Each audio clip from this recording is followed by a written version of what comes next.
जब भी जीवन में राह न दिखाई दे, समझना जीवन कहीं असत्य की ओर बढ़ा जा रहा है और निश्चिंत होकर जीवन की राह बदलकर आ जाना।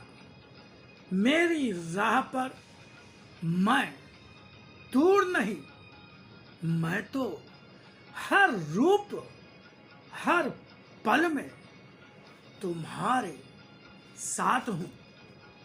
तुम सभी प्राणियों के हृदय में बैठा तुमसे दूर नहीं, हर क्षण पास हूँ, मगर उसे तुम केवल हृदय और अपना ही हृदय मानकर उससे दूर ही रहते हो, क्योंकि तुमने उसे जीवन को जीने का साधन माना, अर्थात आत्मा को प्राणों के रूप में ही मानते हो। उसे पूर्ण रूप परमात्मा के अंश के रूप में न पहचान कर ही संसार में चले जाते हो। संसार में मुझे पाकर भी न पा सकना दुर्भाग्य तुम्हारा है। भोजन सामने होने पर भी न खा सकने वाला या तो अज्ञानी होता है, जो जानता ही नहीं कि खाना कैसे खाया जाता है या खाने का प्रयोग कैसे होता है, या वह मुंह, हाथ या पेट का रोगी होता है। कभी भोजन का प्रयोग नहीं कर पाता है और भूखा रहता है। तुम्हारा भी संसार में यही रूप होता है। जब मेरे होते हुए भी तुम्हें मेरी कृपा, संरक्षण या आशीर्वाद नहीं प्राप्त होता, आत्मा शरीर में होते हुए भी परमात्मा को नहीं पहचानती और स्थान स्थान पर तलाशते हुए भागते हो। परमात्मा के रूप में मुझे अपने साथ पाकर भी उसका महत्व नहीं जानते।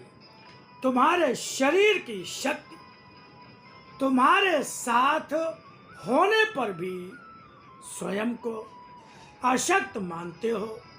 सारे अभावों को भरने वाला, भूख में भोजन बन जाने वाला, रोग में दवा बन जाने वाला, समस्या का समाधान करने वाला साथ हो, फिर भी स्वयं को अभावग्रस्त, रोगी और समस्याग्रस्त समझते रहना अज्ञानता ही तो है। अज्ञानता कभी भी किसी का लाभ नहीं, हानि ही होती है। सर्वव्यापक कहकर भी मुझे मेरी व्यापकता में नहीं पहचानते, तभी तो अपराध करते रहते हो और समझते रहते हो कि तुम्हें किसी ने देखा ही नहीं। कर्म स्वार्थ के करते, हाथों से पूजा करते सोचते हो कि भक्त हो तुम मेरे। मुझे मात्र सीमित स्थान में ही नहीं, मुझे मेरी सर्वव्यापकता में पहचानो।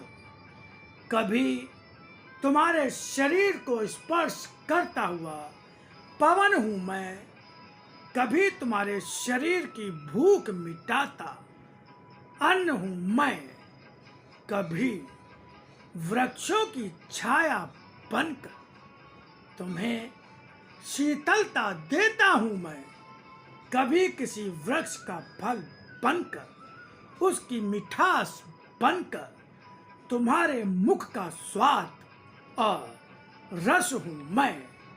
मुझे जब भी जिस रूप में पहचानोगे साथ ही पाओगे, जीवन में मुझे पहचान कर जियो।